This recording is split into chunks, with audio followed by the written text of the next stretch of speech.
ધ્રુવ જળે મેરુ ડગે અને મહિપત મેલે માન પણ જોગો કી જાતિ કરે હાથ છત્રીય વટ ખુમાણ. ભાવનગર દરબાર સાહેબ અને જોગીદાસ ખુમાણ સમાધાનની વહટી ઉપર બેઠેલા અને એમાંય લખનૌથી મંગાવેલી નાચવા વાળી નાચ કરતી હતી. અને જોગીદાસ ખુમાણને ભાવનગર દરબાર સાહેબે કીધું, બાપુ આ તો આપણા આટું મગાવી છે, આ જોવા માટે મગાવી છે, જોવો તો ખરા. પણ અહીંયા તો માળાનો બેરખો ફરતો હોય, ઓમ નમઃ શિવાય, ઓમ નમઃ શિવાય. જોવો તો ખરા આપણા આટું મગાવી છે બાપુ, પણ એ તો કોકની બેન દીકરી હશે.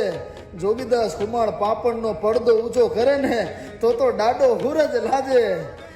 થણકો નર થયો પણ તારું ચિત્ત ખુમાણ ચડ્યું નહીં. ઓલો ભોળો બિલડીએ એકદી જળધર મોયો તો જોગડા. સંવત 1875 અને ફણહારિયા ફણગાર નર હોરઠ જોગો ધણી ખોપણ દલ ખુમાણ. અરે વજો અવરંગસા વજા અને દોરંગો જોગીદાસ. 1 3 હાદલ બીજો વખતા 3 2 આખણિયા ઓંડાણ. એક અવરંગસા વજા દોરંગો જોગીદાસ.